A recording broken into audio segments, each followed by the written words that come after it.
On va assez rapidement rentrer dans le vif du sujet. Donc, l'objectif aujourd'hui, c'est de faire une session de sensibilisation sur la cybersécurité des infrastructures critiques et des infrastructures industrielles, et puis les enjeux en Afrique. Je pense que c'est un sujet qui est assez passionnant et qui est d'actualité. Je pense que vous avez tous entendu de toute l'actualité qui se passe partout dans le monde par rapport aux différentes attaques qui se passent. L'objectif pour nous, c'est de un petit peu démocratiser, sensibiliser sur qu'est-ce que c'est qu'une infrastructure critique, parce que je pense que le domaine industriel est souvent mal connu. Donc du coup, au niveau de l'agenda, on va essayer de donner quelques exemples de qu'est-ce que c'est qu'un système industriel. Ça, c'est le premier. Et quel est l'écosystème, quels sont les écosystèmes d'un système industriel. Dans un second temps, on va parler des risques et des différentes attaques qui ont eu ces dernières années sur les systèmes industriels. Comment elles se sont manifestées et quels sont les challenges liés à toutes les vulnérabilités qu'on peut apercevoir ou avoir dans les systèmes industriels. Et dans un dernier temps, on va parler des différents challenges au niveau de l'Afrique, parce qu'il y a beaucoup d'investissements sur le développement et sur les systèmes critiques, notamment l'oil and gas, l'énergie, qui sont des secteurs essentiels pour le développement de nos pays et sur le développement globalement de l'Afrique. Et on va essayer de aussi sensibiliser sur quelle est la posture qu'on doit avoir vis-à-vis des politiques régionales, des politiques nationales, et quels sont les enjeux de demain pour notre économie. Voilà. Idi, je te laisse introduire un petit peu le premier sujet. Ok, ok, ça marche. Slide, si tu peux passer, voilà. Alors, qu'est-ce que la cybersécurité industrielle? Alors, je pense qu'autour de la table, on a des gens qui connaissent très bien la cybersécurité. Certains pour qui il va être nécessaire de vulgariser un tout petit peu. La cybersécurité industrielle, donc on pense que c'est quelque chose qui est très peu connu, qui commence à se développer, qui se développe depuis 10-15 ans maintenant. La cybersécurité industrielle, donc un système industriel, c'est quoi? En anglais, IACS, donc Industrial Automation and Control System. C'est essentiellement comment on arrive à protéger donc les assets, les ressources sensibles. Les ressources sensibles, c'est dans le monde industriel, c'est les équipements, les applications, les process et les données. Donc dans ce qu'on appelle les systèmes industriels, c'est les utilities, l'oil and gas, l'industrie, le manufacturing, etc. Donc les principaux attributs de sécurité qu'on essaye de protéger dans ce secteur-là par ordre de priorité, ce sera donc la sûreté de fonctionnement d'abord, s'assurer de la sécurité des personnes et des biens, puis la disponibilité. Quand on a des enjeux de très haute disponibilité dans ces systèmes-là, je donne souvent l'exemple d'un disjoncteur qui doit triper. Il tripe en général en moins de 100 microsecondes, sinon il peut y avoir une catastrophe. Puis arrive le besoin en intégrité. Effectivement, quand on reçoit des commandes qui proviennent, dans ce cas-là, on va vous expliquer un peu plus tout ça. C'est très important que les ressources ne soient pas modifiées par un accès non autorisé. On a aussi des besoins d'authenticité et de confidentialité. Alors, la confidentialité, vous allez voir, arrive vraiment en dernier lieu en termes d'attributs de sécurité, contrairement par exemple à un système bancaire. Une phrase pour mettre tout le monde à l'aise, ça, que ce soit de la cybersécurité industrielle ou pas, il est impossible d'atteindre une sécurité à 100%. Certains diront que le risque zéro n'existe pas. C'est pour ça qu'il est très important de mettre en place le niveau de sécurité nécessaire qu'un attaquant ne peut pas contourner. C'est vraiment ça. Et puis la sécurité dans sa globalité, c'est-à-dire du point de vue des process, la sécurité physique, les mesures techniques qu'on met en place, le budget nécessaire, etc.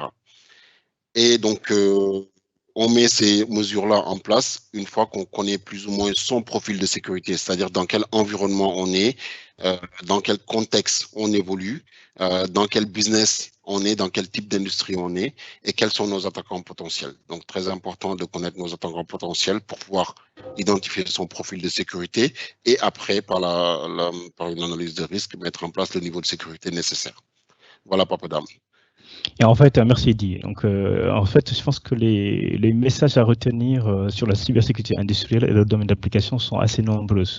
Je pense que à la fois dans l'ensemble des différentes industries qu'on peut voir en Europe, aux États-Unis, en Afrique, il y a eu depuis ces, je pense, 10-15 dernières années, une prise de conscience que ce sont des systèmes qui sont critiques, essentiels à l'économie.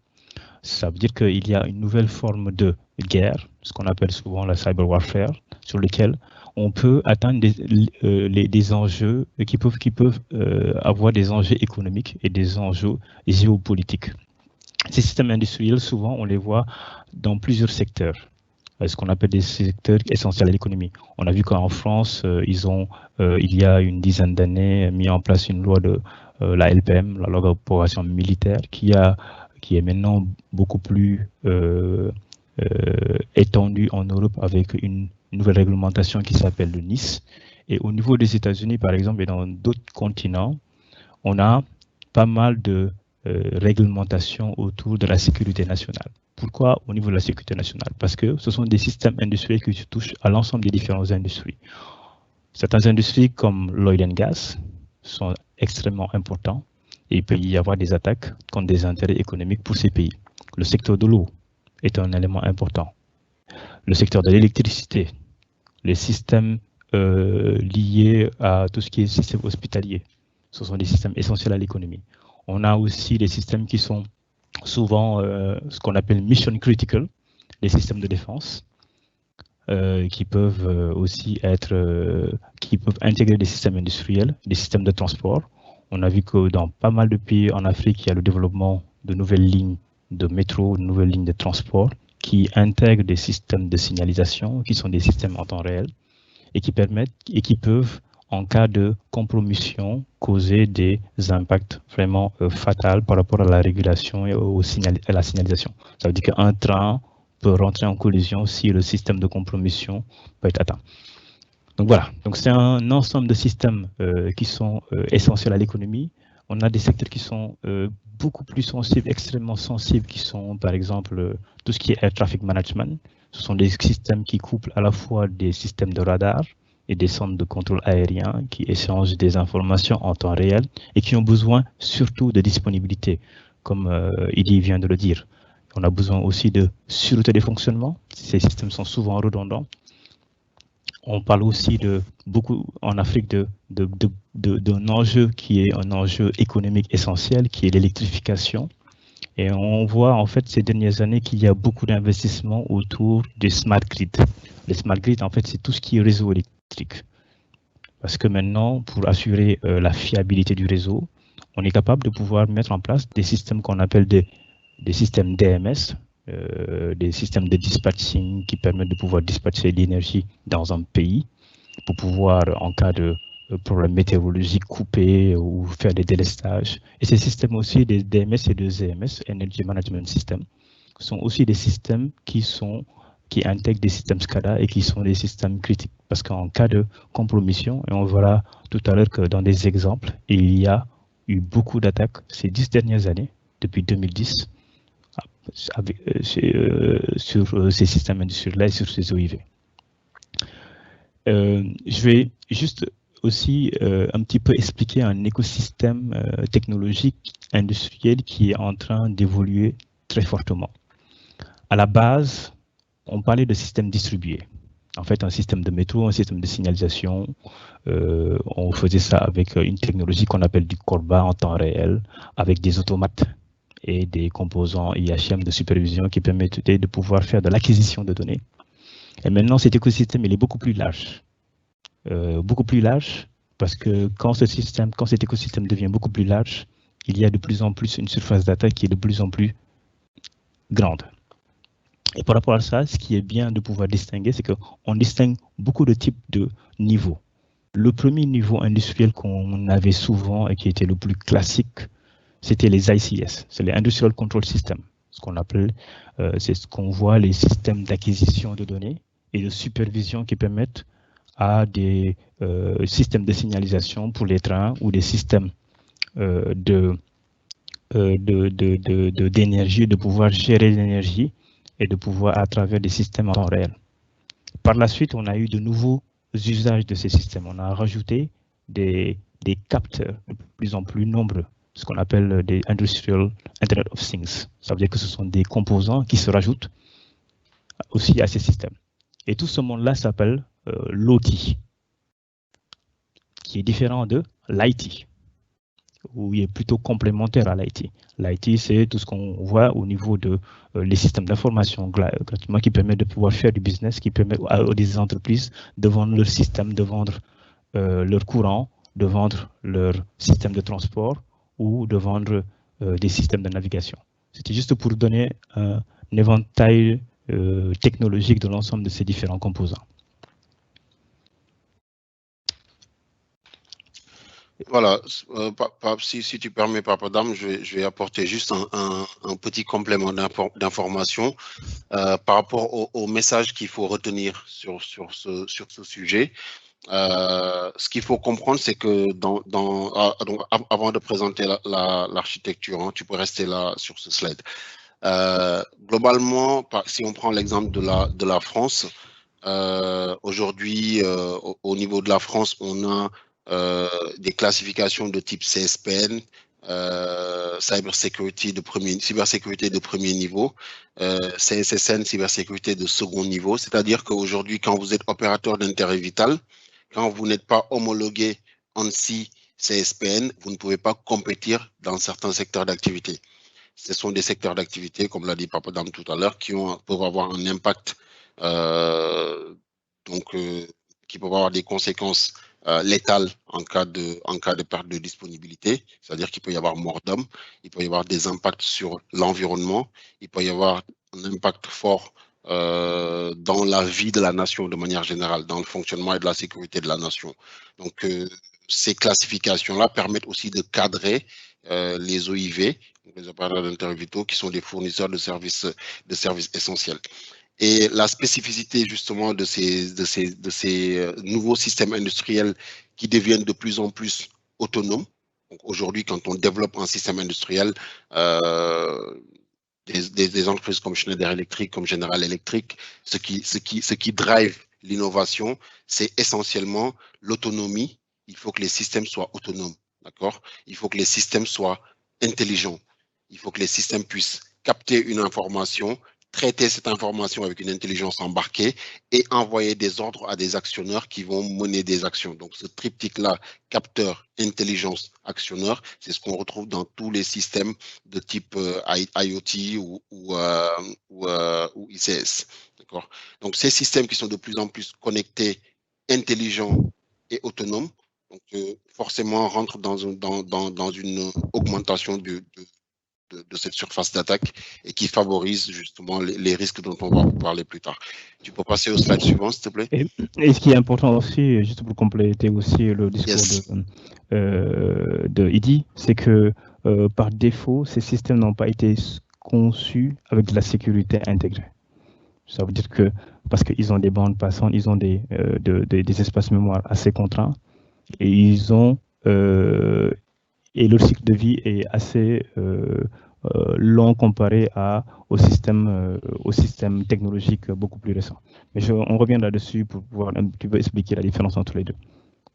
Vas-y, Eddy, je te laisse parler d'architecture et puis des différents systèmes de classification de ces systèmes.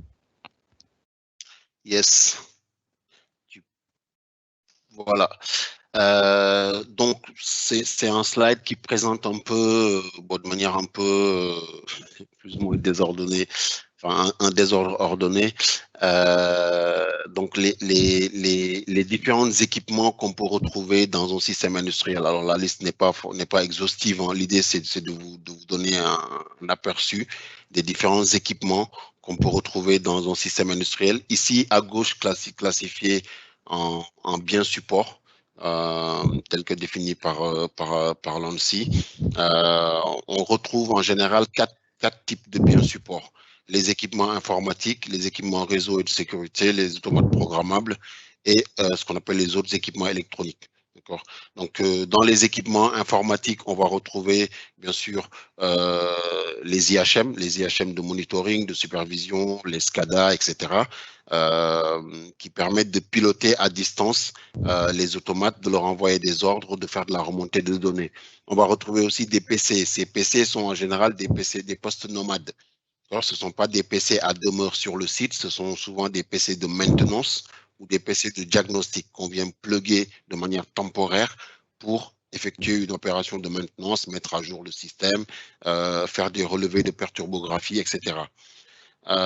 Les biens support numéro 2, essentiellement dans les systèmes industriels, on va retrouver des switches. La partie IT va gérer en général tout ce qui est, on en parlera tout à l'heure dans une vue plus orientée architecture réseau, mais tout ce qui est segmentation de réseau, ça va être délégué souvent à la partie IT. Les switches vont permettre essentiellement de gérer des boucles au niveau du réseau de contrôle commande du réseau de process. On retrouvera aussi des gateways, des passerelles qui permettent de faire une rupture protocolaire. Une rupture protocolaire, c'est quand on passe, par exemple, d'un protocole qui utilise une couche Ethernet TCP/IP à une couche, à une liaison plutôt série de type Modbus, par exemple, sur une liaison RS485. Donc là, on pouvait aussi rajouter les firewalls, les routeurs, on pouvait aussi rajouter les systèmes de détection d'intrusion, etc. Mais ce n'est pas ce qu'on retrouve le plus généralement dans les systèmes industriels. C'est un système vraiment souvent archaïque au niveau architecture. Les automates programmables, c'est des automates intelligents qui sont programmés et qui permettent de gérer toute la partie process, donc qui supportent toute la technologie et toute la connaissance et la mission principale du système industriel. Donc c'est là-dedans qu'on va retrouver les automates de process, les automates qui sont proches des moteurs et qui permettent de piloter des entrées-sorties pour activer des moteurs ou des systèmes électrotechniques de manière générale. Les autres équipements électroniques, donc là-dedans, pour certains, surtout, vous allez reconnaître un module d'entrée-sortie en haut. Ici, on a un module d'entrée-sortie de type Vago, mais il y en a d'autres, d'autres constructeurs. Vous allez reconnaître ce qu'on appelle des Local Operator Panels, c'est-à-dire des systèmes de monitoring locaux qui sont en général plugués dans des armoires, derrière lesquels il y a donc les automates qui sont mission critical. Voilà. Au niveau des équipements traditionnels, donc au niveau de l'usage de ces équipements, donc là on a une approche composant. Maintenant ces composants, on les assemble pour faire donc des usines, des valves et des pompes, des actionneurs. Donc là on rentre dans l'usage traditionnel de l'industrie. Et quand on bascule dans l'équipement, dans l'usage plutôt moderne, là on va être dans des drones, dans des systèmes d'automatisme et des robots. Donc l'idée, c'est de dire, en fait, quel que soit le système industriel que vous avez, voilà les types de biens support qu'on va retrouver. Et après, ce sont les usages qui vont différer et qui vont permettre de passer d'une industrie à une autre. Madame, je te laisse présenter la Purdue. Effectivement, en fait, et ce qu'il faut garder à l'esprit, c'est que cette complexité de système industriel, elle est à la fois physique, elle est à la fois logicielle et à la fois aussi avec l'ensemble des différents équipements qui s'interconnectent. Il y a une classification qui a été faite par l'ANSI qui permet de pouvoir un petit peu évaluer quel est le niveau de criticité d'un composant. Donc c'est un système qui permet de dire mon composant qui est là, qui est un PLC, qui est une unité de programmation logique sur lequel qui peut actionner et faire une action plutôt pour pouvoir commander un capteur de température ou par exemple, une pompe. Ce système, quel est le niveau de criticité? Voilà. Qu'est-ce qui se passe si quelqu'un compromet ce système-là par rapport à un système électrique, un grid qui alimente un petit peu toute la ville de Paris ou bien qui alimente toute la ville de Dakar? Donc en fait, il est important de comprendre quel est le niveau de criticité d'un composant. Et il y a aussi un autre type de classification qui est un peu plus global, qui est un petit peu orienté système engineering. parce que dans l'écosystème dans lequel, en cybersécurité industrielle, on est intégré, ce sont des systèmes industriels. Donc, du coup, en face de nous, il y a des ingénieurs et des automaticiens qui ont l'habitude de voir les systèmes d'une certaine manière. Et par rapport à ça, il y a ce qu'on appelle le produit modèle, qui permet de pouvoir aussi segmenter les systèmes industriels en différents niveaux. Il y a 4 niveaux dans lesquels on retrouve tous ces composants. Alors, je pense qu'il y a peut-être un petit souci, je ne sais pas si... Tu m'entends ou pas? Je pense que... Oui, on vous entend très bien. Juste augmenter la voix, s'il vous D'accord. plaît. D'accord. Donc, je disais, en fait, il y a un autre type de classification qui est aussi intéressant de comprendre. Dans le cadre d'intégration de nouveaux systèmes industriels qui s'apparente à un modèle qu'on appelle le modèle Purdue. Il est composé à peu près de 4 types de niveaux. Le level 0, c'est le niveau physique. C'est là où on retrouve tout ce qui est pompe et les équipements physiques. Après, on a les senseurs et les capteurs qui, eux, font de l'acquisition de données et les transmet au niveau 2 qui est le système SCADA. Le système SCADA, c'est un ensemble de postes de travail et de machines qui est composé aussi d'IHM, de superviseurs, qui, eux, collectent l'ensemble des données qui viennent de ces différents capteurs et de cette télémétrie et qui permet de pouvoir donner à des opérateurs, par exemple de conduite électrique, de pouvoir dispatcher le courant et de pouvoir activer un certain nombre d'instruments pour pouvoir gérer un processus industriel. Mais aussi, on a besoin de pouvoir mesurer, par exemple, dans un système électrique, le courant qui est produit et qui est amené. Et on a besoin des données aussi qui sont produites par des systèmes industriels qui permettent de pouvoir faire du business. Donc, du coup, on a besoin de pouvoir intégrer toutes ces données-là dans des gros entrepôts de données et de permettre à des entreprises de pouvoir facturer et de pouvoir vendre leur service qui est le dernier niveau, qui est le niveau 4. Et derrière ce niveau 4, c'est là où on a une intégration entre un système industriel et un système d'information classique. Et on a un nouveau phénomène qui est de plus en plus répandu, ce qu'on appelle la convergence IT-OT. Ça veut dire que l'IT, le business, a besoin de comprendre en temps réel quelle est la production de pétrole actuellement qui se produit dans une unité de production de pétrole ou bien dans une raffinerie pour pouvoir, par rapport au coût du pétrole, mieux intégrer ou mieux gérer le business de l'oil and gas. C'est le même cas au niveau de l'électricité, c'est le même cas dans pas mal de business. Juste pour vous dire qu'en fait, il est aussi important de comprendre que l'objectif principal des systèmes industriels, c'est de produire, de fournir des services et de faire aussi des profits.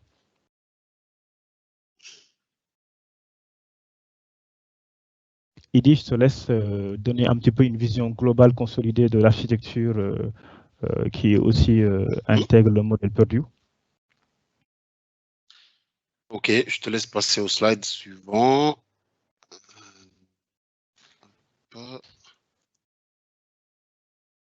Il y a une petite latence, il me semble. Ouais, je pense qu'il y a une petite latence. Bon. Hop. Je ne le vois pas encore apparaître.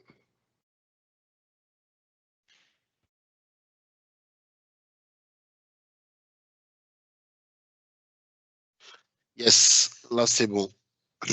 On n'est pas en temps réel, là. Alors, on n'est pas en temps réel, c'est pas grave, on n'est pas un opérateur d'intérêt vital. Donc là, ce qu'on voit, c'est un peu les caractéristiques et les contraintes opérationnelles d'un IACS. Bon, on utilise souvent le terme IACS ou ICS. Globalement, le voir comme un système industriel. Là, on retrouve le modèle décrit par Papadam tout à l'heure, le Purdue. On voit qu'il y a bien sûr 5 niveaux qui sont définis. Le système d'information de l'entreprise. Alors, on peut déjà splitter en 2 niveaux, le système d'information de l'entreprise et le système de contrôle industriel. Et puis, le système de contrôle industriel lui-même va être splitté en 4 niveaux. Selon donc la classification des biosupports par rapport aux missions qui sont assignées à chaque composant que l'on retrouve dans chaque zone. et puis selon aussi le niveau de risque et les objectifs de sécurité assignés à chaque zone. Donc là, ce qu'on retrouve ici dans la partie haute, c'est essentiellement tout ce qui va toucher à la logistique, à la facturation, à la gestion des ressources humaines, etc. Donc, c'est par là que vont arriver tous les mails, d'accord? Quand on parle de phishing, quand on parle de ransomware, très souvent, ça arrive par cette couche verte et ça transite vers les couches basses.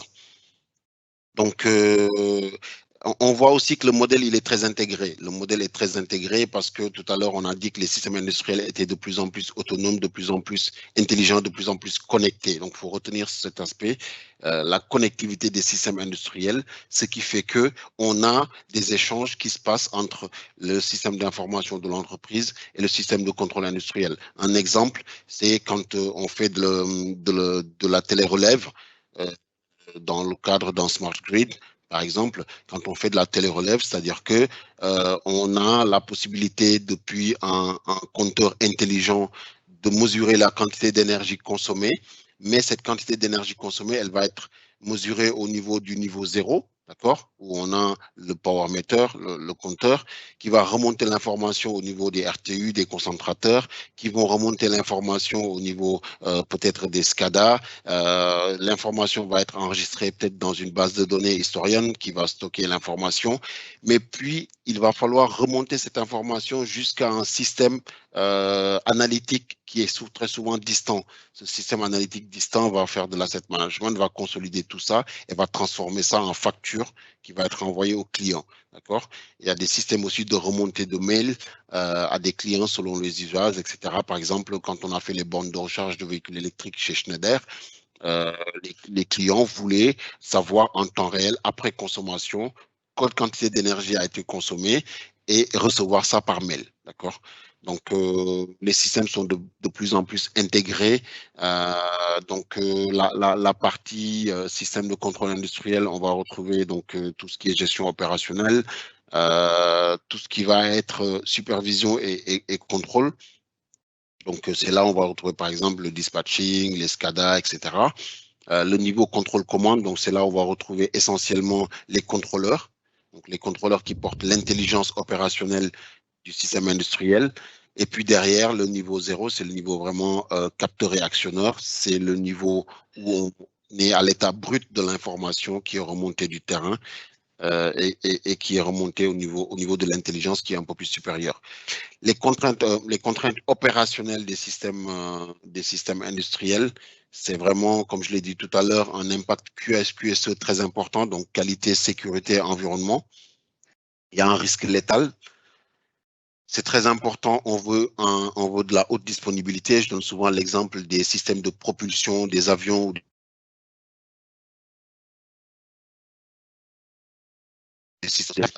La propulsion, c'est quelque chose de très, très sensible. On a besoin que la propulsion soit disponible. C'est pour ça, d'ailleurs, que c'est des systèmes très redondants. On est sur de la double redondance ou de la triple redondance, par exemple.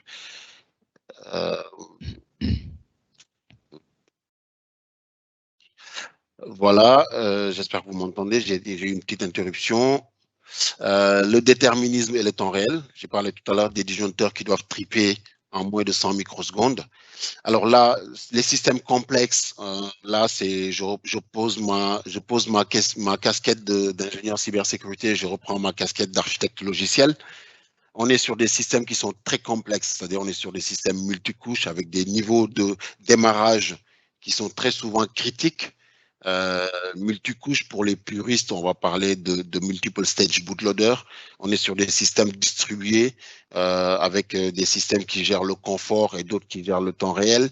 On peut être sur des systèmes avec des OS temps réel, par exemple, ou du bare metal, où on n'a pas d'OS, par exemple. Et surtout, on retrouve quelque chose de très important, les bus de terrain. Les bus de terrain dans le système industriel sont vraiment, entre guillemets, problématiques, parce que ces bus de terrain, très souvent, ne sont pas sécurisés, d'accord? Quand on fait du Modbus, quand on fait de l'Ethernet IP, quand on fait du Profinet, du Profibus ou du Buscan, c'est des protocoles. Industriel, là. Je pense que ce sont des protocoles qui sont Ouais. typiquement industriels. Vas-y, et n'oublie pas que tout le Purement monde n'est pas dans industriel, l'industrie. tout à Ouais. fait.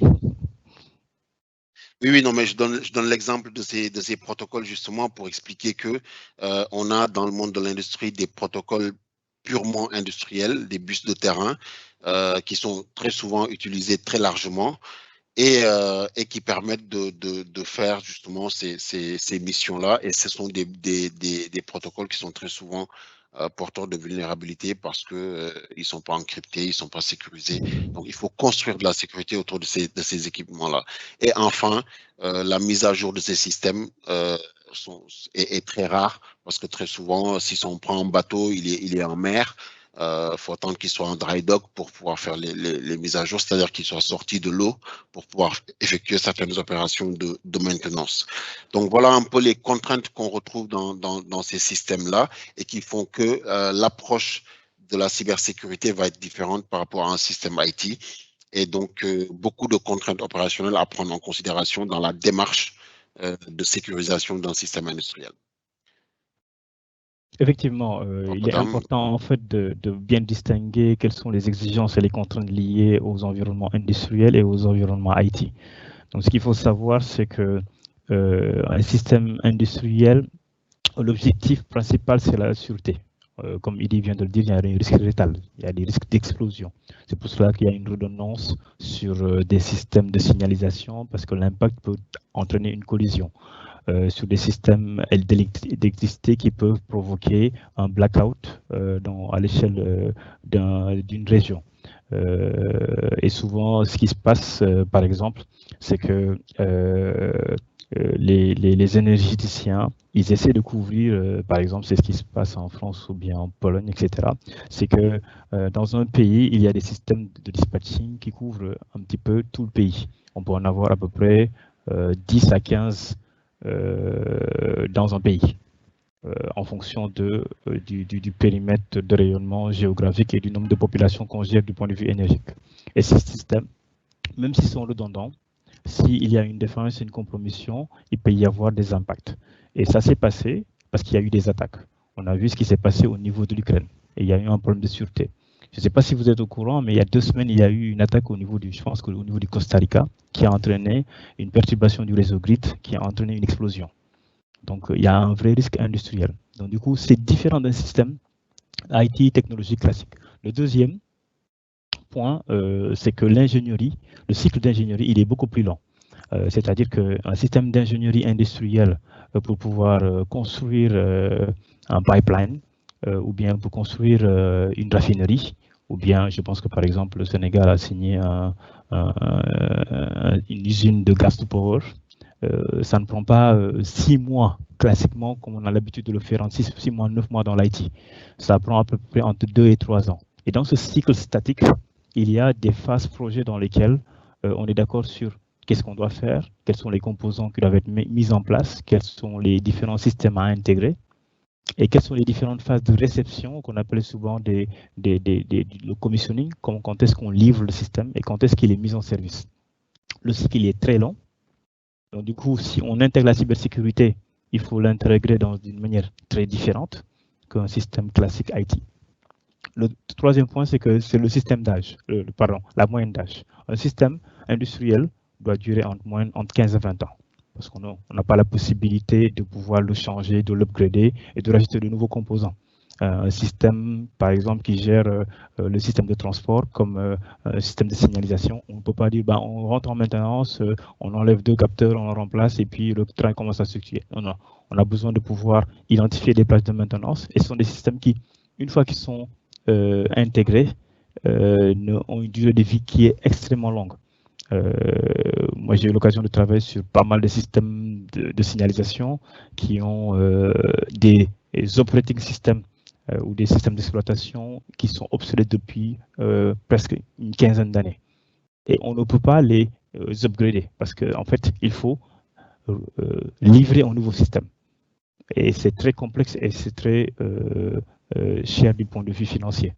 Donc, du coup, il faut vraiment faire attention par rapport à ça. Et le troisième point, ce sont des systèmes qui sont peu intégrés. C'est-à-dire qu'à la base, ils ont été faits pour pouvoir gérés en cas d'usage bien précis. Du coup, le rajout de nouveaux composants, le rajout de nouvelles fonctionnalités est un peu plus complexe, un peu plus compliqué, un peu plus critique. Et le deuxième point, la comparaison vis-à-vis du système IT, c'est que l'IT est souvent, on a des besoins de sécurité qui sont plutôt liés à la confidentialité, à l'exfiltration de données et la disponibilité des données.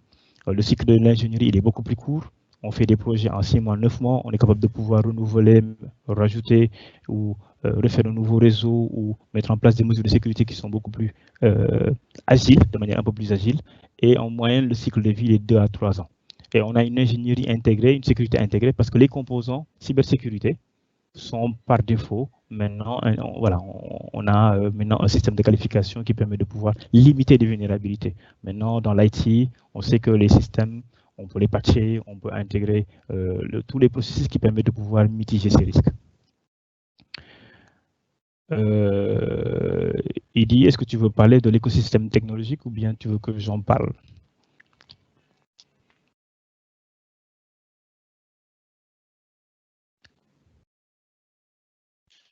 Oui, alors l'écosystème technologique, on va pas rester très longtemps sur ce slide. Je pense qu'il y a 2 informations essentielles qu'il faut retenir sur ce slide. D'accord. On a tous entendu parler ou on connaît tous ces équipements-là. Ce qu'il faut retenir, c'est que ces équipementiers, tu peux revenir juste sur le slide précédent, s'il te plaît?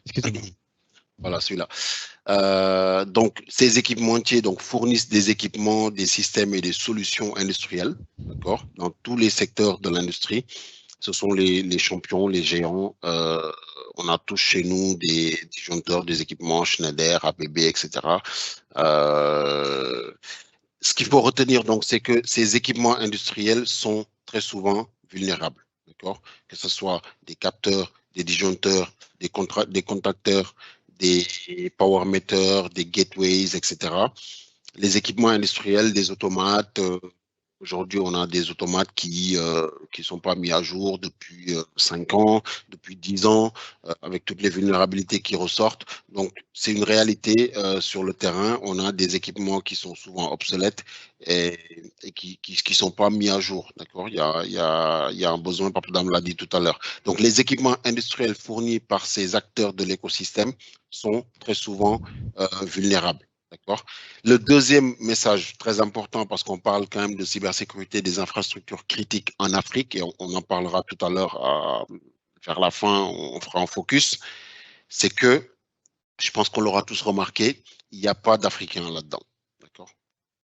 Il n'y a pas un géant de l'industrie, un équipementier industriel, un géant équipementier industriel africain. D'accord.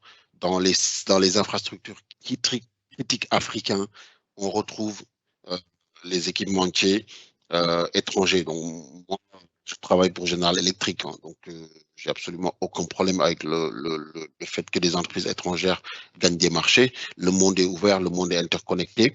Mais quand on parlera tout à l'heure de souveraineté technologique et de souveraineté numérique et de sécurité nationale, il sera important d'adresser justement cette défaillance qui serait bon de compléter. Voilà, c'est les 2 messages vraiment que je voulais passer sur ce slide-là. Je vais juste apporter un complément d'information, c'est que par exemple, moi j'ai eu l'occasion de travailler sur des systèmes de compteurs intelligents qui utilisaient certaines technologies, notamment des compteurs de type Itron.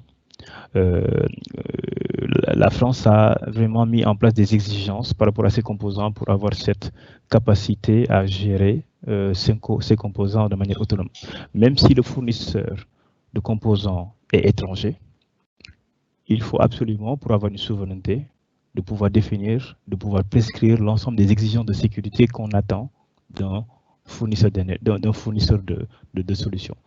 Ce qui amène à dire que cette souveraineté sur les systèmes critiques, c'est pour cela que vous entendez pas mal de débats autour aux États-Unis, parce qu'ils ne veulent pas faire entrer un certain nombre de composants, notamment Huawei, parce qu'ils suspicionnent d'avoir des backdoors dans certains composants, et que si tout le système de l'énergie des États-Unis utilise des composants chinois, donc cette souveraineté technologique et cette souveraineté et ces systèmes critiques-là, les États-Unis peuvent être déstabilisés par rapport à ça. juste pour vous donner un petit peu que ces enjeux d'intégration et d'inclusion de nouvelles technologies peuvent avoir un impact assez important ou très important sur la souveraineté de certains de pays. On peut aussi donner l'exemple, Papadam, si tu permets, on peut donner l'exemple de l'actualité actuelle brûlante au Sénégal avec le nouveau data center qui vient d'être inauguré. Il y a une question de souveraineté technologique, nationale, protection des données, etc., qui se pose. Il y a un débat là-dessus. Ce qu'il faut comprendre, c'est qu'on est dans un monde ouvert. Les entreprises et les États importent et exportent des équipements, d'accord? Et les États-Unis importent des équipements français, les Français importent des équipements chinois, etc. Les Africains importent des équipements du monde entier. Ce qui est très important, on en parlera tout à l'heure, vraiment, c'est d'arriver, comme disait Papadam, à mettre en place ce cadre normatif, réglementaire et législatif qui permettra de garantir la sécurité des infrastructures critiques, quel que soit par ailleurs le fournisseur. Des équipements. Voilà. Donc, les challenges de la cybersécurité industrielle, donc les lacunes techniques, je pense que maintenant, on en a assez parlé. Il y a vraiment un gros gap, où on va dire une grosse vulnérabilité du point de vue process, dans les process d'inventaire, notamment. Donc, là, on parle de cartographie. Il est très difficile parfois de cartographier totalement l'ensemble des équipements physiques qu'il y a sur un système industriel. D'accord? Donc, ce qu'il faut comprendre, c'est que en général, on parle de cartographie physique, donc liste des équipements présents, numéro de série, adresse MAC, etc. La cartographie applicative. Quelles sont les applications qui sont embarquées sur ces équipements-là, la cartographie logique, quel est le plan d'adressage IP, quelle est l'architecture réseau, etc. La cartographie d'administration, quels sont les comptes, les accès qu'on retrouve sur ce système.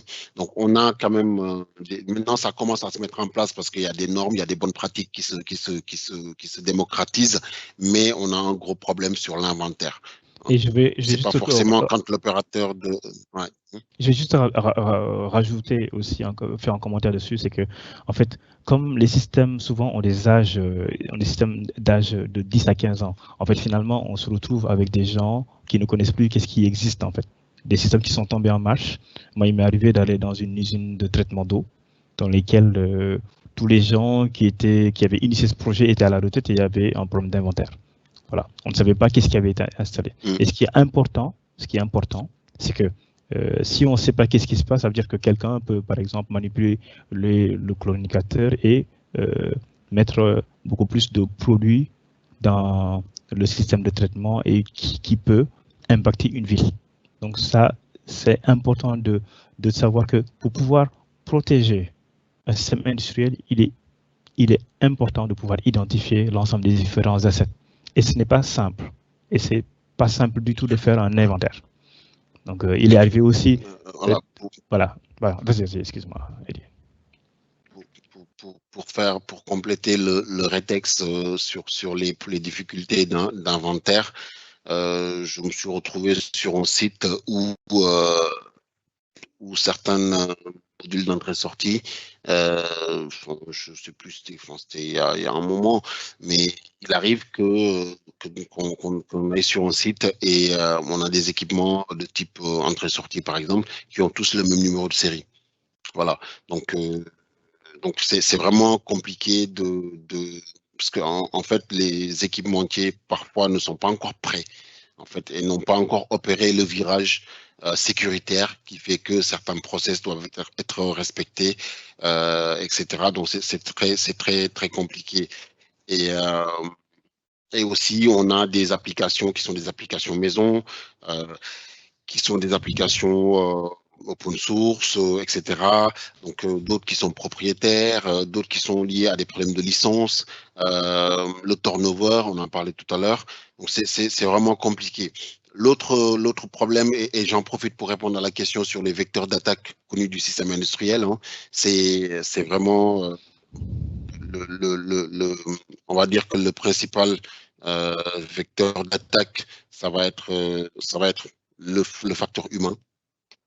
Le facteur humain, l'humain est le maillon faible de la cybersécurité de manière générale, mais dans le système industriel plus particulièrement, parce que celui qui conçoit le système, celui qui le déploie, celui qui le met en service, celui qui l'exploite et celui qui le maintient en conditions opérationnelles et en conditions de sécurité, et celui qui est en charge de faire toute la partie upgrade, rétrofit, etc., c'est souvent des acteurs complètement différents. D'accord. Donc le transfert d'informations très souvent n'est pas opéré correctement et on perd beaucoup d'informations dans ces phases de handover où donc le facteur humain, les metteurs en service, les opérateurs de maintenance très souvent n'ont pas la sensibilisation ou la formation nécessaire pour savoir que par exemple il ne faut pas plugger une clé USB qui nous a été offerte lors d'un congrès sur le système.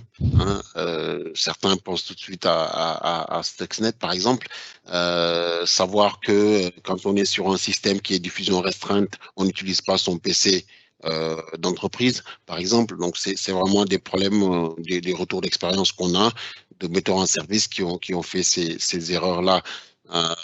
Après, ça va être l'autre vecteur d'attaque, c'est le réseau.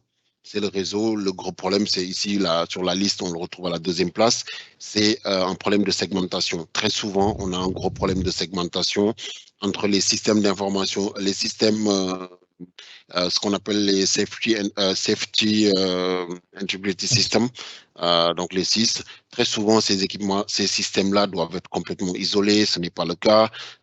Très souvent, le système de supervision et le système de contrôle partagent la même boucle. Donc, on a aussi un problème au niveau du réseau comme vecteur d'attaque. Et puis, je terminerai juste en disant que le troisième vecteur d'attaque que je vois souvent, c'est le logiciel. Le logiciel, très souvent, les logiciels sont développés et de par le process de développement utilisé qui n'est pas sécurisé, ces logiciels-là sont porteurs de vulnérabilités. D'accord. Donc, c'est là où c'est intéressant d'avoir des initiatives comme l'IEC 62443 dans sa partie Software Development Lifecycle qui décrit de la gestion des exigences jusqu'au déploiement et la maintenance, comment on doit développer un logiciel et quelles sont les mesures de contrôle qui doivent être mises en place pour garantir un logiciel qui a été développé de manière sécure. Les lacunes organisationnelles, hein, très important, la gestion des comptes, gérer les rôles, etc. Ne pas avoir 2-3 mots de passe admin qui sont connus par toutes les personnes qui interviennent sur le site. Aujourd'hui, ce qui se passe, ça arrive encore aujourd'hui, hein, c'est que l'opérateur classique a connaissance du compte admin. Voilà, donc ça, c'est des choses contre lesquelles on essaie de se battre par de la sensibilisation, par de la vulgarisation, pour que les gens comprennent, etc. Mais c'est pas forcément évident parce que c'est des gens qui, très souvent, font ça depuis 40 ans, depuis 50 ans, et ils vont te dire, oh, mais je fais ça depuis 40 ans, ça marche, il n'y a jamais eu de problème. Donc, voilà, la gouvernance, très important. L'absence d'implication du management dans les systèmes industriels très souvent fait que on n'a pas le budget qui suit, on n'a pas les formations qui suivent et donc on n'a pas le niveau de sensibilisation qui suit. Et donc ce ne sont pas que des lacunes techniques. C'est vraiment ça qu'on vous montre ici, c'est que ce ne sont pas que des lacunes techniques, il y a vraiment des lacunes au niveau organisationnel, au niveau gouvernance de la cybersécurité qui très souvent sont donc vecteurs de vulnérabilité dans les systèmes industriels. Voilà, par exemple, je ne sais pas si tu veux rajouter des choses là-dessus. Non, mais je pense qu'en fait, que ce qu'il faut juste résumer, c'est qu'il y a beaucoup de problèmes par rapport à la complexité de ces systèmes. Ce qu'il faut en tirer assez rapidement par rapport aussi à une projection qu'on se fait en Afrique, c'est que souvent, en Afrique, on n'a pas des systèmes d'âge qui sont équivalents à ceux qu'on voit en Europe. C'est-à-dire que dans le cadre du développement, l'Afrique est plutôt dans la mise en place de ces nouveaux systèmes. Et le principal challenge par rapport à ça, c'est de pouvoir, disons, pour l'Afrique, c'est une opportunité de pouvoir intégrer la cybersécurité dans les systèmes industriels dans le cadre de son développement. Parce que j'ai pas envie de dire que certaines grandes organisations ou grandes nations n'ont pas réussi à intégrer. Alors, il faut savoir que ce sont des sujets qui ont commencé il y a une quinzaine d'années et que maintenant tout le monde, tout l'inventaire du parc industriel dans l'ensemble des pays n'est pas tout à fait maîtrisé. C'est pour cela qu'on voit toujours des attaques qui causent des impacts considérables pour des pays. Donc voilà. Et de l'autre côté, pour l'Afrique, il y a un vrai risque par rapport à ça, par rapport à tout le développement qui est souvent basé sur les secteurs qui est l'oil and gas, le développement électrique et certains développements liés à l'industrie comme tout ce qui est signalisation, les services qui sont essentiels à l'État sont des industries qui sont en cours de développement. Et il faut absolument intégrer dans le cadre de ces programmes la cybersécurité pour qu'elle soit par défaut intégrée. Et cela passe par une sensibilisation de certains acteurs pour un petit peu faire comprendre que, voilà, excusez-moi, j'ai l'occasion de travailler pour certains groupes énergétiques en Europe, je ne vais pas donner le nom, nous aident à faire des réseaux grid, alors que eux, le réseau grid, parce qu'on a eu l'occasion de regarder qu'est-ce qu'ils ont, ils ne l'ont pas intégré by design. Par défaut, s'ils nous mettent des systèmes, par défaut, ils ne mettront pas la cybersécurité. Donc je pense que c'est un enjeu qui est important et qu'on a quand même, on doit faire des bons importants pour pouvoir avoir un cadre et avoir un niveau de sécurité adéquat par rapport à cet enjeu économique de développement qu'on a. Idi, je te laisse parler de cyberespace ou bien je vais continuer par rapport à ça. En fait, juste pour dire que les enjeux sont des enjeux assez importants. Et ça commence par des enjeux nationaux et régionaux. Donc, l'enjeu nationaux et régionaux, c'est que les États doivent être sensibilisés par rapport aux investissements qu'ils font sur l'ensemble de ces services qui sont essentiels à l'économie et qui permettent de pouvoir, qui sont les grands vecteurs de développement.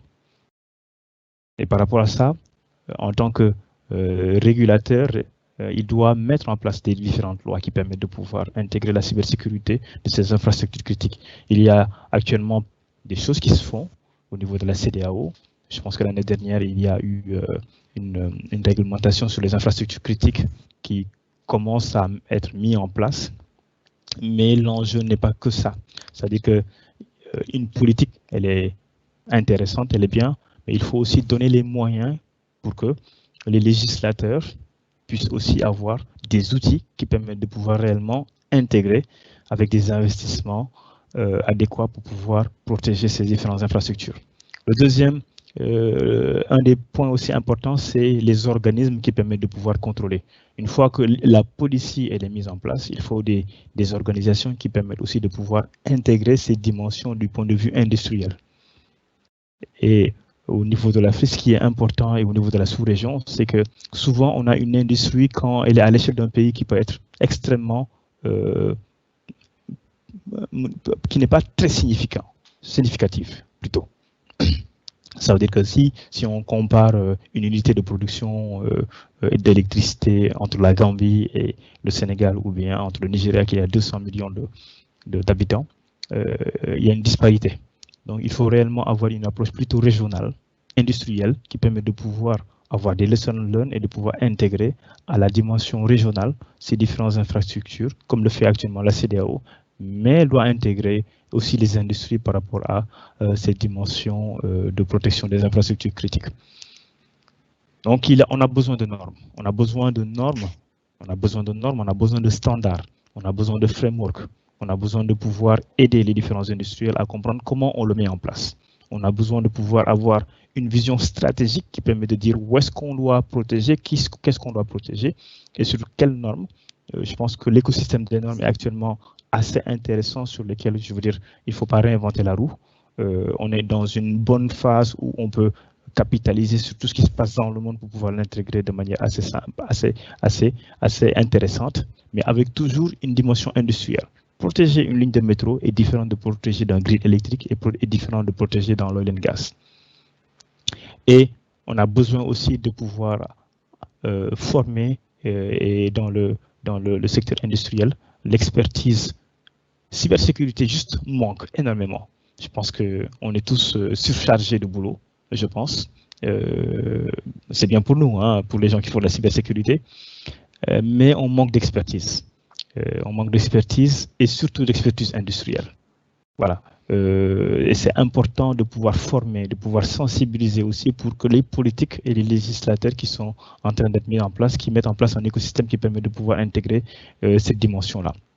Parce qu'en face, il y a des gens qui ont capitalisé sur des outils extrêmement performants, des attaques qui se vont cibler les systèmes industriels et que tous les outils sont actuellement disponibles pour pouvoir perpétrer des attaques. Je ne sais pas si, Idi, tu veux rajouter des éléments par rapport à cet écosystème-là. Mais voilà, l'enjeu est très important par rapport à nos différents pays. Vas-y, excuse-moi. Alors, ce que je peux juste rajouter bon, je pense que tu as dit l'essentiel. Ce que je peux rajouter ici, c'est de dire que les États-nations qu'on voit apparaître ici en orange jouent le rôle de gentils et de méchants dans le cyberespace. C'est vraiment comme ça qu'il faut le voir. Aujourd'hui, je pense que, je ne sais pas si vous l'avez vu passer dernièrement, les États-Unis qui annoncent clairement qu'ils ont réussi à infiltrer le réseau de distribution électrique russe et qui sont prêts à activer des attaques en cas de conflit. Des attaques de type FireEye qui ont été attribuées à la Russie. Donc, on est vraiment dans des États-nations qui sont à la fois sur la cybersécurité défensive et aussi sur la cybersécurité offensive. C'est vraiment très important de le préciser. Et l'autre point que je voulais clarifier, ou au moins compléter, c'est pourquoi le législateur ici. Le législateur, nul n'est censé ignorer la loi. C'est-à-dire qu'aujourd'hui, si on veut vendre un produit ou un système en Californie, on doit connaître la California Law 2020 qui décrit certaines exigences de cybersécurité que l'on doit respecter, d'accord, sans rentrer dans le détail technique. Donc, si on ne respecte pas cette loi, on ne peut pas vendre en Californie, d'accord. La Louisiane a sa législation. La France. Il y a une loi autrichienne, il y a la loi de programmation militaire en France, il y a une loi autrichienne qui a été la base ou la source de la directive Nice, promue par l'Union européenne. La base, c'est une loi autrichienne. D'accord. Donc, si on prend l'exemple du Sénégal qui a fait sa stratégie nationale de cybersécurité 2025, je pense que c'est une très bonne approche. Il faut aller au-delà et il faut aller vers la législation. Et éventuellement avoir des lois ou des réglementations au niveau des ensembles sous-régionaux, au niveau de l'UEMOA, la CEDEAO, voire au niveau de l'Union africaine. Donc c'est vraiment très important que l'Afrique aille ensemble vers justement ce monde de la cybersécurité industrielle pour pouvoir vraiment compétir et pouvoir compter dans le concert des nations dans l'univers de la cybersécurité. Je pense qu'on va accélérer parce que je pense qu'on a beaucoup, beaucoup parlé de systèmes industriels. Mais voilà, juste pour résumer, c'est-à-dire que le risque de cybersécurité est considéré comme le risque numéro 1 dans toutes les organisations des États. Joe Biden en parlait là, qui est très occupé par rapport aux attaques risques, par rapport à la Russie. Je pense qu'on a vu tout ce qui se passe actuellement, ou bien tout ce qui s'est passé, on reviendra sur le graphe d'attaque. Pour vous dire, la surface d'attaque est de plus en plus étendue. On se rue à mort vers la digitalisation dans tous les secteurs d'activité. Pour augmenter la productivité avec des objets connectés, la surface d'attaque s'étend. Et Internet n'a pas de frontières. Donc, du coup, on a des attaques qui sont de plus en plus virulentes parce qu'on a une cybermalveillance qui est géopolitique, qui est organisationnelle, parce que l'objectif aussi, c'est que maintenant, il y a une vraie industrie. On sait faire de l'argent avec la cybersécurité et les gens ne vont pas s'en priver.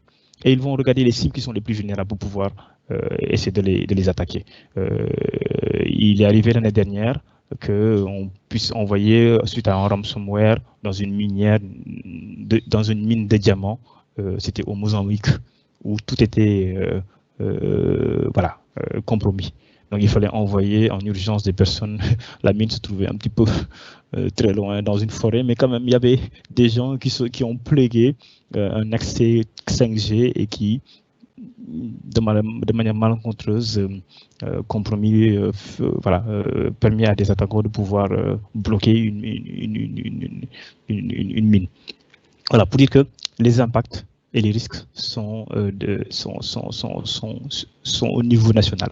C'est un risque de sûreté, c'est un risque de souveraineté économique et de sûreté. Voilà, donc juste pour vous dire que les dommages et les impacts peuvent être extrêmement importants.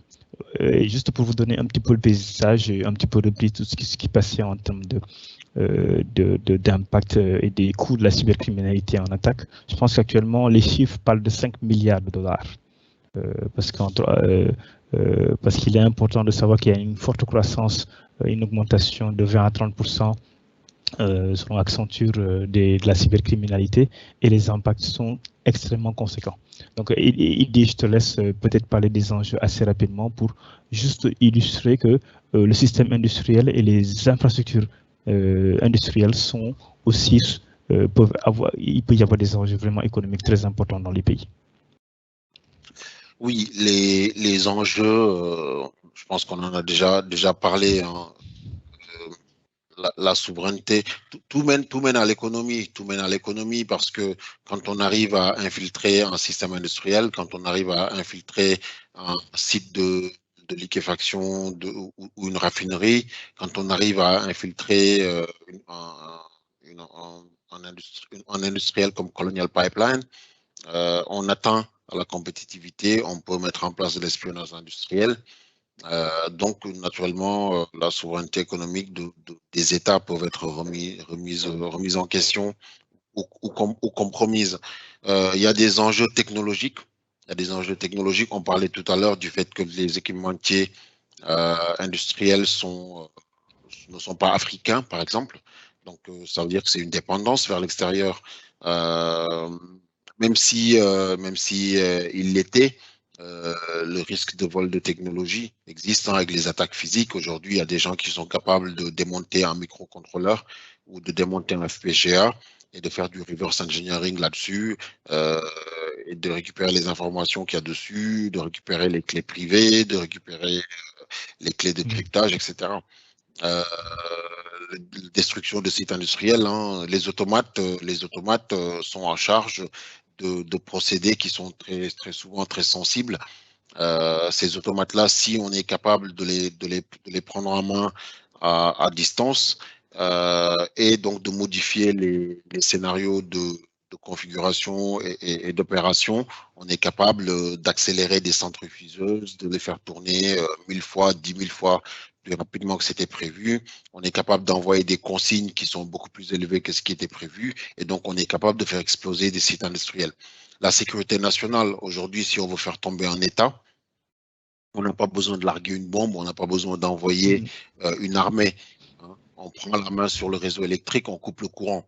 D'accord ? Au bout d'une semaine, c'est une crise politique, et les États peuvent tomber. Il y a des États qui ont vacillé parce qu'il n'y avait pas d'électricité, parce qu'il n'y avait pas d'eau, parce que le système bancaire ne fonctionnait pas. Donc il y a vraiment des enjeux de sécurité nationale. Je vais juste en profiter pour répondre à une question qui a été posée tout à l'heure.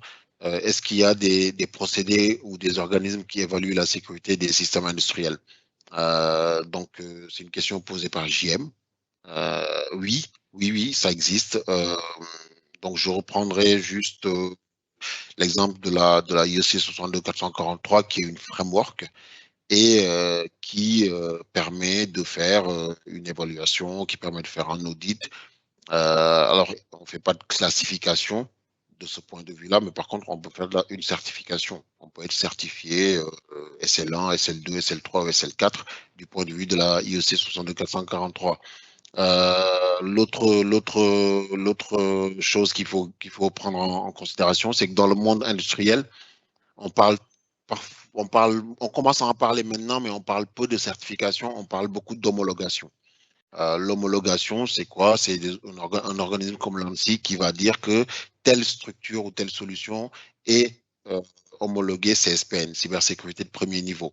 Quand on prend le domaine de la marine, par exemple, il y a ce qu'on appelle des homologation bodies qui sont, par exemple, en Europe, on a, en France, et aussi en Europe, on a le Bureau Veritas, le CESTI, le DNVGL, le DNV. Le DNV, c'est vraiment un gros organisme qui homologue les navires de guerre, que ce soit militaires ou civils, les bateaux de croisière, etc., sont homologués. Et tous ces organismes d'homologation ont, depuis quelques années, intégré la cybersécurité dans leur framework. C'est-à-dire que maintenant, on a besoin de garantir qu'on a respecté certains process dans le développement de nos produits, qu'on a embarqué dans nos équipements certaines fonctionnalités de cybersécurité pour pouvoir répondre à des appels d'offres. Donc voilà, ça existe. Hein. Aux États-Unis, c'est l'ABS, hein, l'American Bureau of Shipment, je crois, un truc comme ça. L'ABS qui sort chaque année un update de son guide. Et qui doit homologuer les équipements du point de vue électronique et maintenant aussi électrotechnique et aussi maintenant du point de vue cybersécurité. Est-ce que nos États africains sont vraiment réceptifs? Je pense qu'il y a un gros travail de sensibilisation à faire, de formation et de sensibilisation à faire aujourd'hui de manière générale sur la cybersécurité, aussi sur la protection des données, mais aussi sur ce qu'on disait tout à l'heure, le procurement, la législation, la standardisation, etc. Je ne sais pas, Papa Dam, si tu vas rajouter des choses par rapport à l'absence de sensibilisation dans nos États africains. Moi, je pense qu'en fait, l'Afrique découvre, parce qu'elle est en train de se digitaliser actuellement de manière très très forte, hein, et on fait quand même des bonds en avant sur la digitalisation. Et c'est vrai que les États, il y a un manque de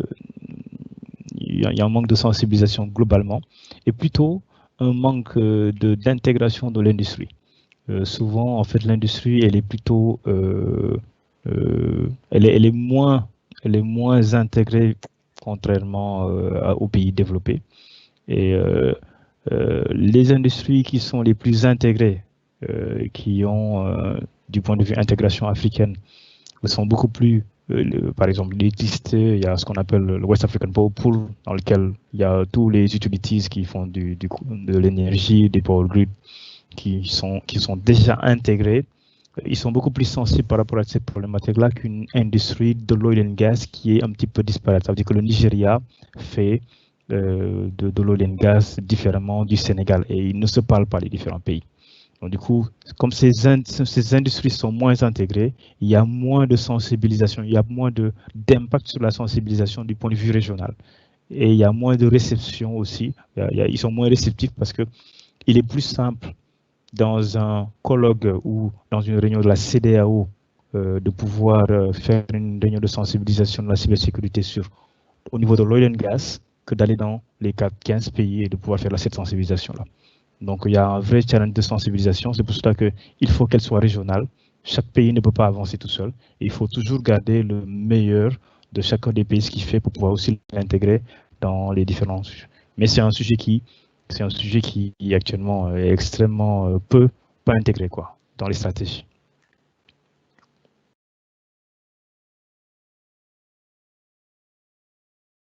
Good. La normalisation. On reviendra dessus, je pense. Mais donc juste pour vous donner une idée de ce qui s'est passé ces 10 dernières années.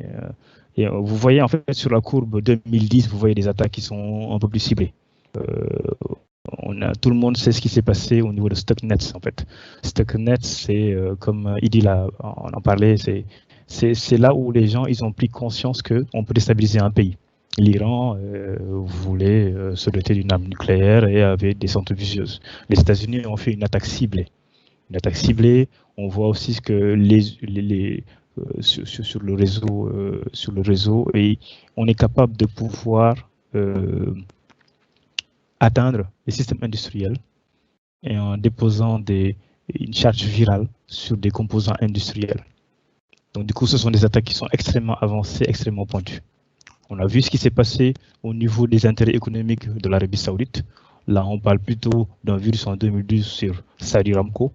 Je pense que les États arabes unis ont vraiment investi beaucoup sur la cybersécurité industrielle. Je pense qu'en termes de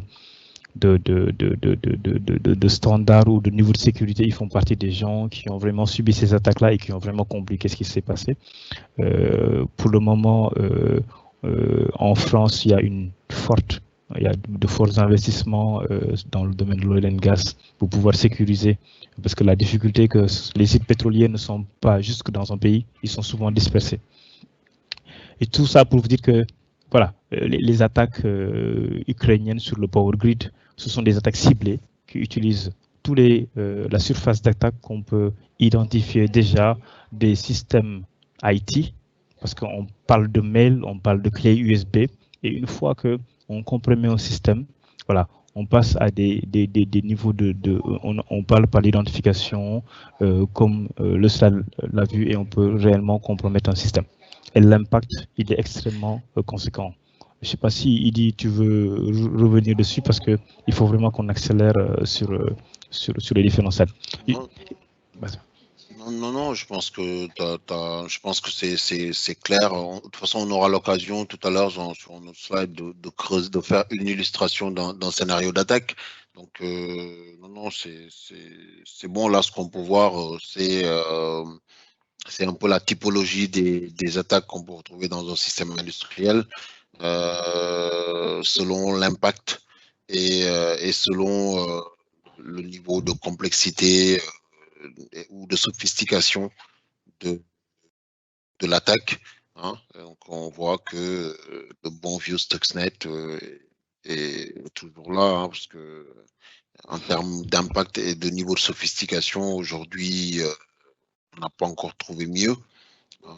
Donc les ransomware, ce qu'il faut savoir, c'est que c'est vraiment du point de vue sophistication, du point de vue impact, on est très haut, bien sûr.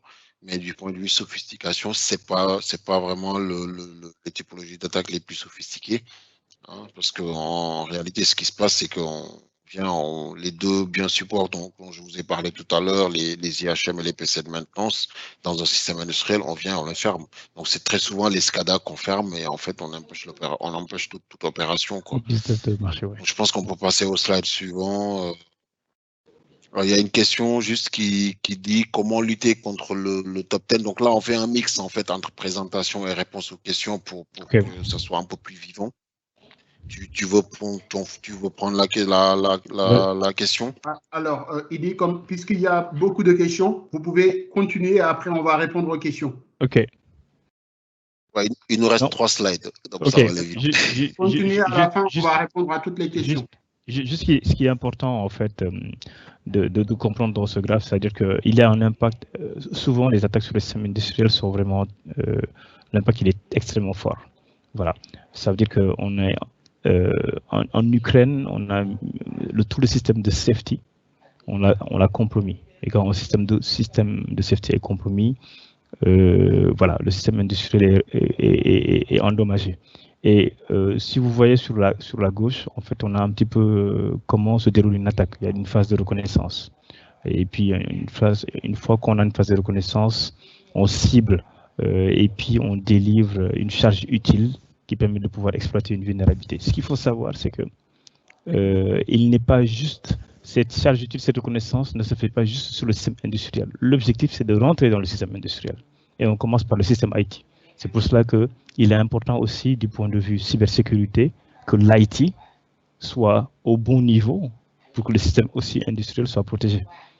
Donc, je pense qu'il y a une vraie intégration, ce qu'on appelle cette convergence entre l'IT et l'outil. Elle est importante pour que les niveaux de sécurité soient, disons, intégrés et qu'elles se fassent de la même manière.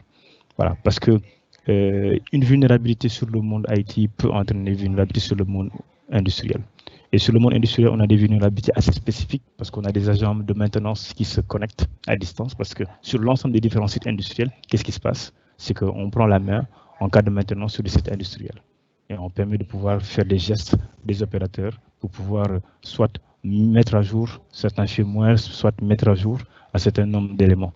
Et s'il n'y a pas une politique de sécurité qui permet de pouvoir protéger ces systèmes-là, il devient extrêmement compliqué de pouvoir protéger le système.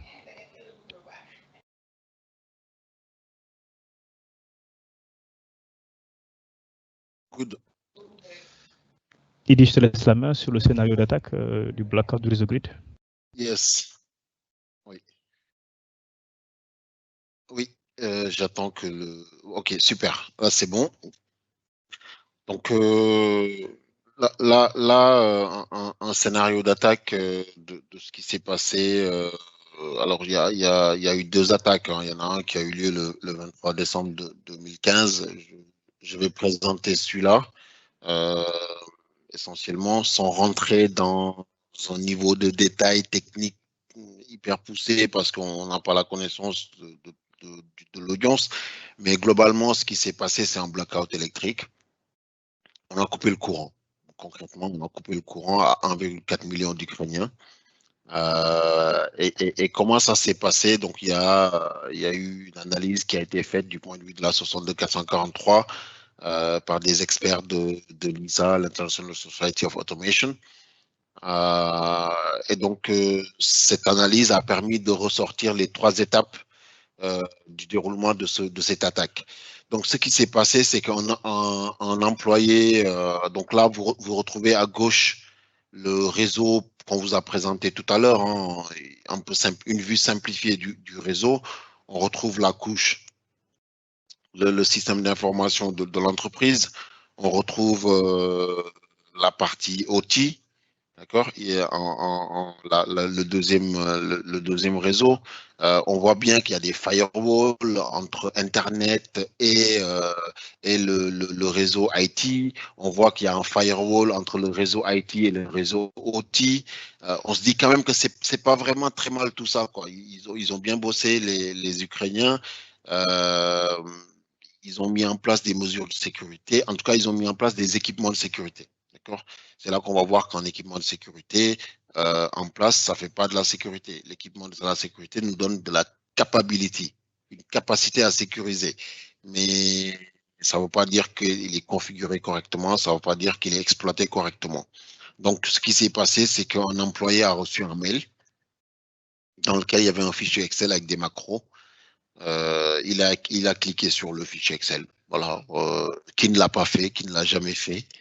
Je pense que c'est très dangereux de cliquer sur les fichiers attachés à un mail non authentifié, en tout cas. Il a cliqué sur le mail et puis il a infecté son laptop. Il a infecté son PC sur le réseau IT. On voit bien pour l'instant, il y a une segmentation des réseaux.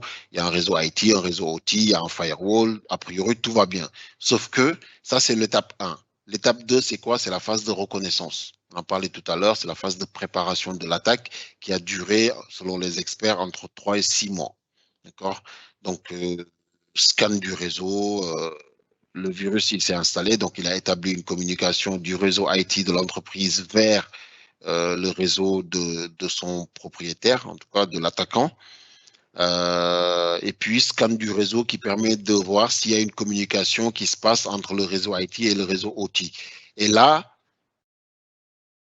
le mec, il a eu de la chance. Hein, il a vu qu'il y a une communication qui se passe entre l'IT et l'OT. Il y a un tunnel SSH qui est ouvert. Quand on voit un tunnel SSH, on se dit, ah, mais c'est pas mal. C'est sécurisé, il y a un login, il y a un mot de passe, donc c'est pas n'importe quel type d'accès. D'accord? Sauf que c'est pas vraiment suffisant parce que le virus a pu collecter les informations nécessaires pour connaître, par exemple, une combinaison gagnante de login et de mot de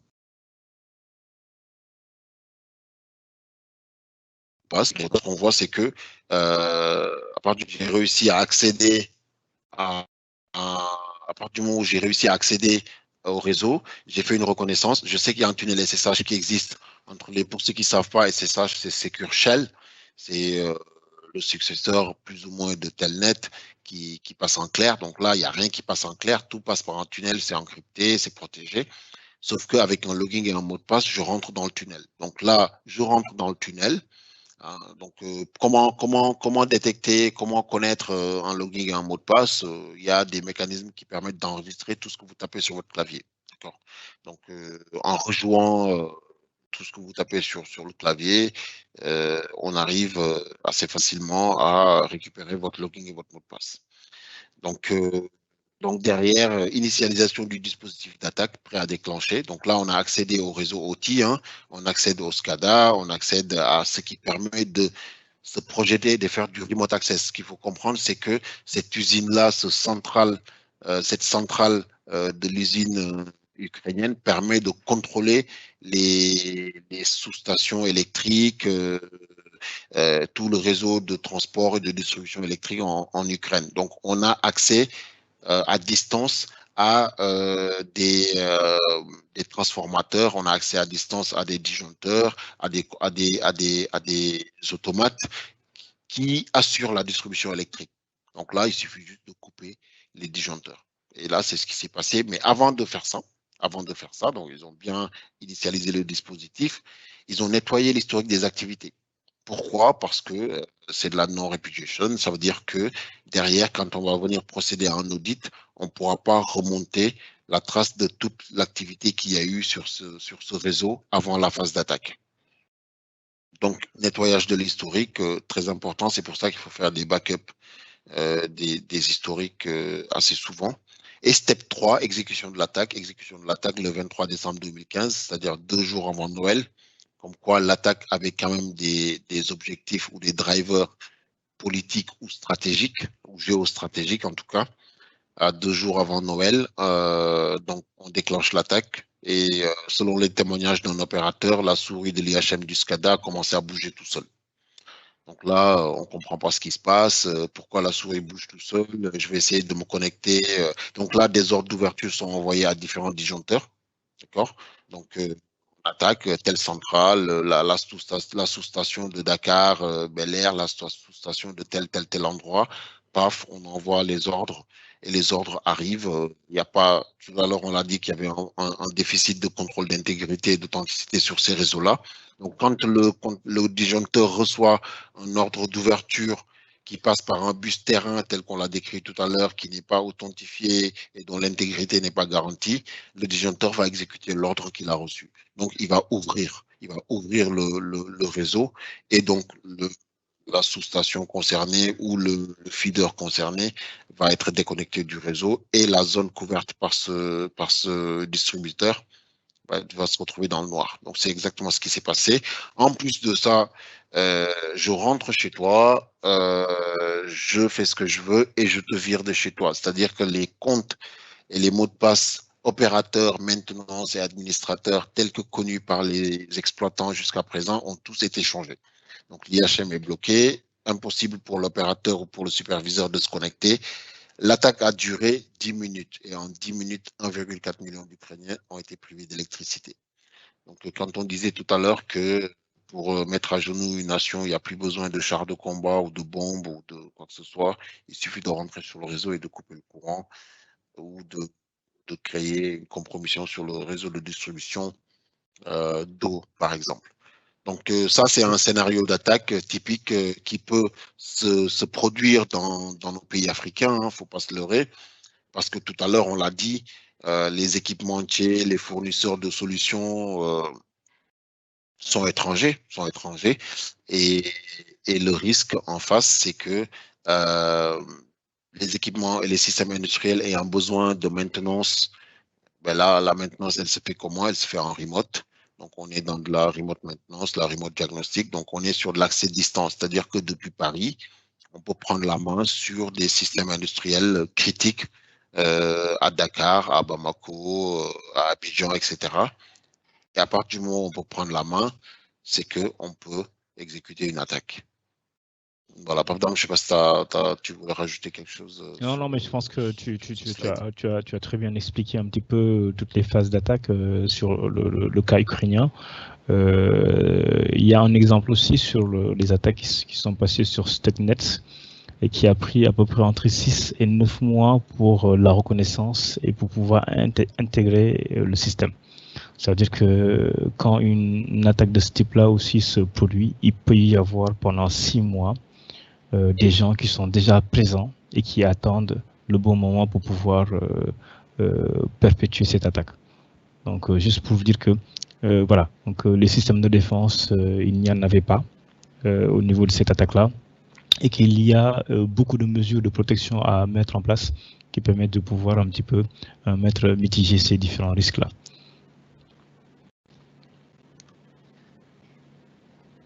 Good. On passe au slide suivant. L'écosystème industriel en Afrique. On va parler de nous maintenant.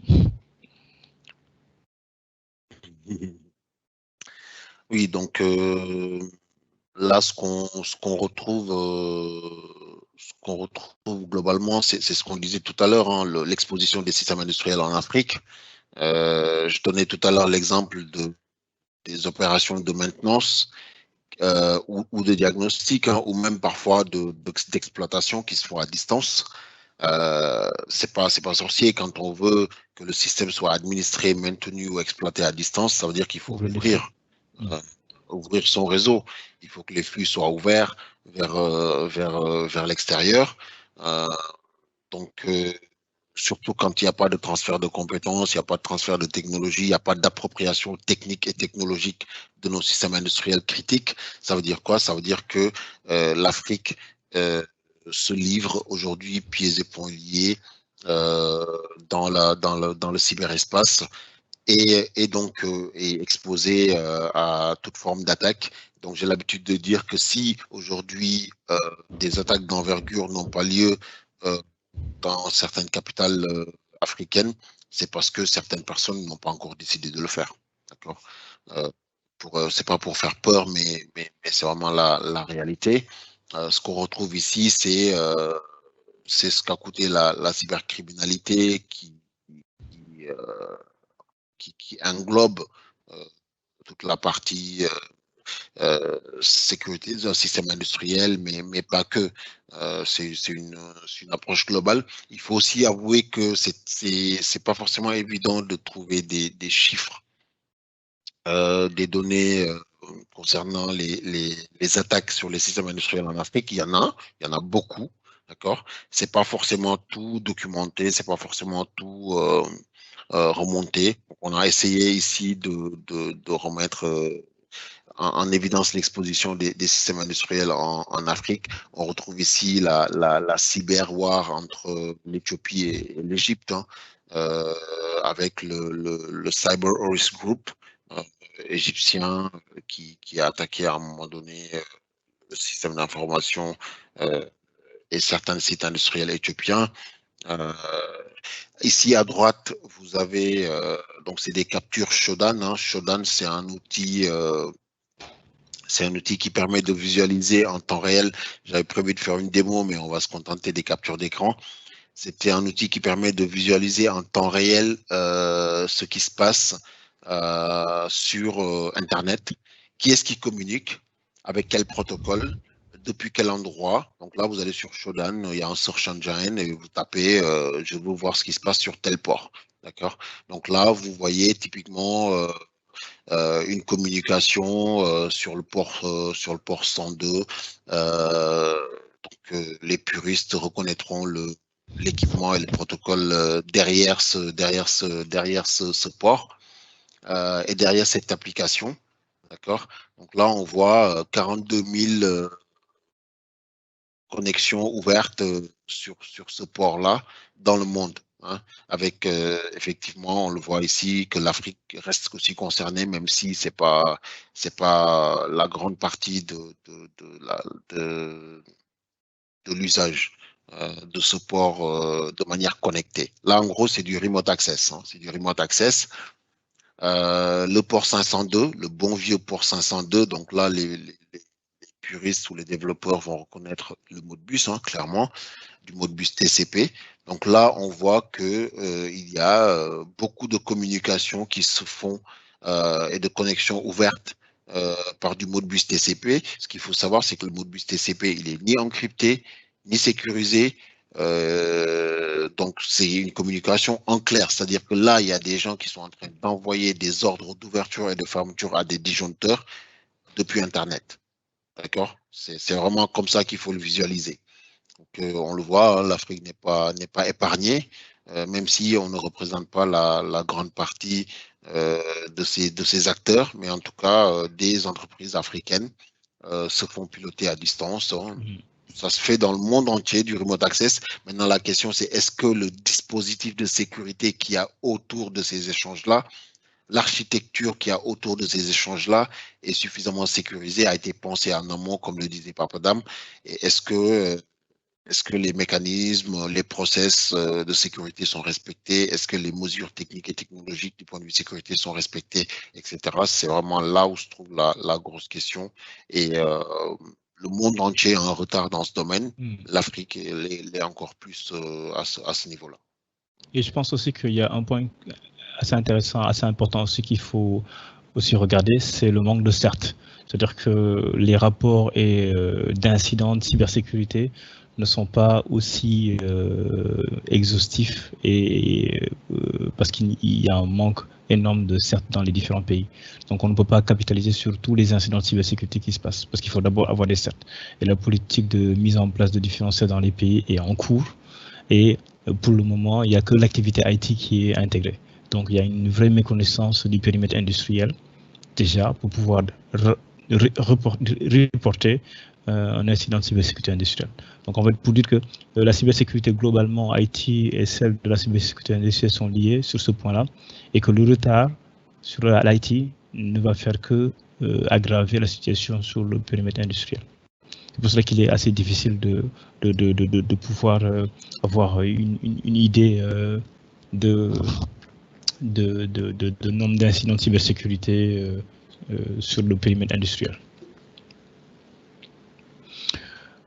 On va conclure là par rapport à maintenant quelle est la stratégie qu'on doit mettre en place pour l'Afrique. Je pense qu'on a parlé de beaucoup de sujets assez techniques pour essayer de donner une visibilité sur tout ce qui se passe dans le monde et les différents impacts sur les systèmes critiques et les services essentiels. Ce qu'il faut retenir de tout ça, c'est que il y a 3 points qui sont assez importants qu'il faut essayer de retenir et qui sont à la fois qui font que la situation est assez grave, assez grave pour l'Afrique parce que le risque est réel. Tous les investissements dans la digitalisation ne font qu'augmenter. Donc il y a vraiment besoin de pouvoir intégrer la cybersécurité industrielle sur l'ensemble de la chaîne de valeur industrielle. De l'autre côté, je peux dire qu'on a la chance de ne pas avoir des systèmes vieux de 15 à 20 ans. Ça veut dire que c'est une opportunité aussi pour l'Afrique de pouvoir partir sur des bases saines du point de vue système critique, de pouvoir intégrer la cybersécurité tout en respectant ces 3 points qui sont essentiels pour nous. Idi, je te laisse commencer, je vais compléter par la suite. Oui, donc le déploiement ou alors la stratégie de sécurisation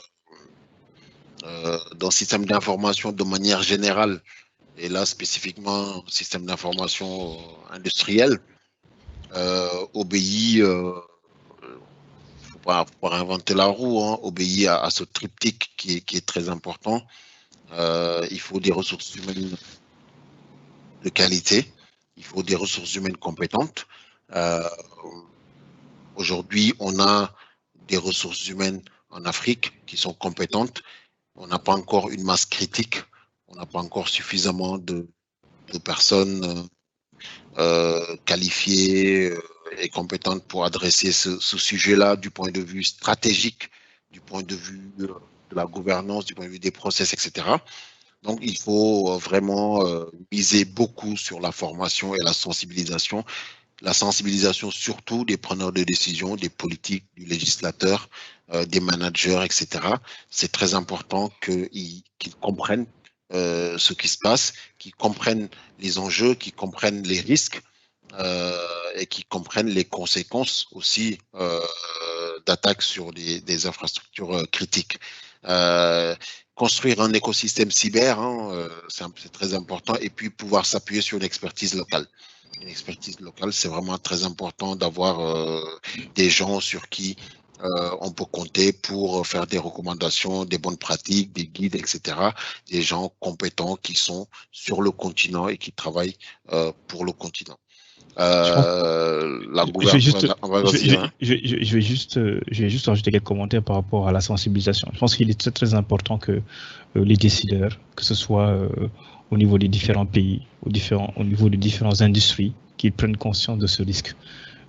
Et que réellement ce risque il est économiquement très important, il peut avoir des impacts économiques très importants pour les différents pays. Donc la sensibilisation, elle n'est pas que technique.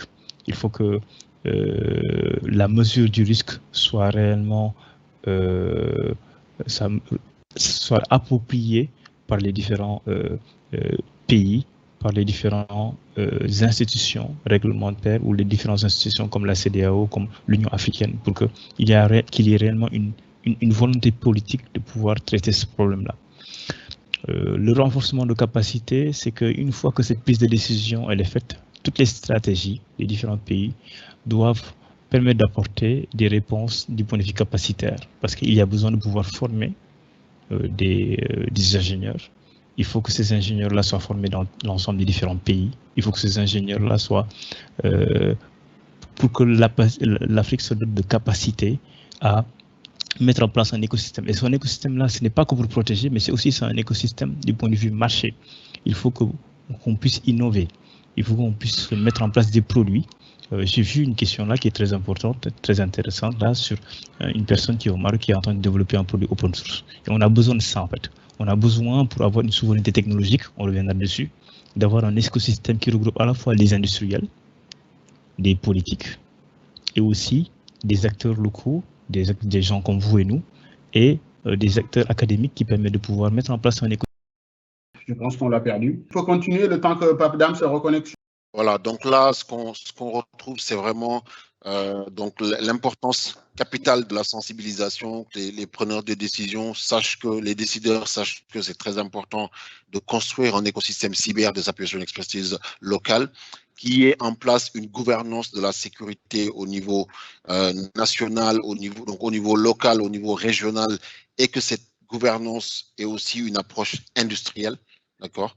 C'est vraiment très important d'aller vers des convergences dans les grandes industries, les West African Power Pack et d'autres grosses entités industrielles doivent construire ensemble des normes, des guides, et puis appuyer, accompagner, influencer aussi les décideurs et les législateurs pour qu'il y ait une volonté politique suffisante et le budget nécessaire pour aller vers des lois et vers des normes pour que, en gros, quand on vient investir en Afrique de l'Ouest, qu'on sache qu'on doit respecter telle loi du point de vue, quand on fait des smart grids, quand on fait dans l'industrie manufacturière, quand on fait du foods, quand on fait donc dans l'alimentation, quand on fait dans l'eau, qu'on sache qu'on est cadré par telle loi, par telle norme et qui sont vraiment d'émanence populaire et d'émanence vraiment locale, et que ce ne soit pas quelque chose qui soit importé à chaque fois. Donc, c'est très important d'aller vers des normes, des lois et des guides, qui aient des catalogues qui soient définis par des experts, par des... je pense que l'APAC doit aussi, c'est là où des structures comme l'APAC ont leur rôle à jouer, clairement, aller vers devenir des observatoires, devenir des prescripteurs, accompagner les décideurs, les législateurs vers la définition de bonnes pratiques dans le procurement. Quand on passe un marché, comment on intègre des exigences de cybersécurité du point de vue process, du point de vue technique, etc. Aller vers une certaine cohérence et une certaine interopérabilité entre les différents acteurs dans les différents secteurs de l'industrie, et avoir aussi des organisations de certification, d'homologation qui vont permettre d'avoir le label Secure by Africa, etc. C'est vraiment des choses comme ça vers lesquelles on doit aller. Et après, une fois qu'on a des ressources de qualité, qu'on a des process qui sont en place, qu'on a la volonté politique, qu'on a le cadre normatif, réglementaire et législatif, maintenant, on pourra aller chercher la technologie. On pourra parler de défense en profondeur, on pourra parler de cyber-résilience, on pourra parler de veille technologique. La cyber-résilience, ça va être, oui, on a été victime de ransomware, allez, on perd une journée de production, mais vu qu'on a mis en place tout ce qu'il fallait au niveau backup and recovery, on sait repartir en production assez rapidement. Qui est pourquoi pas partir sur des SOC locales, régional, un SOC africain, un SOC ouest africain, etc. Il faut vraiment partir sur des plateformes comme ça, sur des modèles d'intégration technique et technologique et sécuritaire qui vont donner à l'Afrique justement le poids nécessaire pour ne pas perdre du temps dans cette compétition qui est terrible, et qui a des enjeux hyper importants, comme le disait Papadam. Voilà, je pense qu'on peut s'arrêter là. Merci beaucoup et à la prochaine.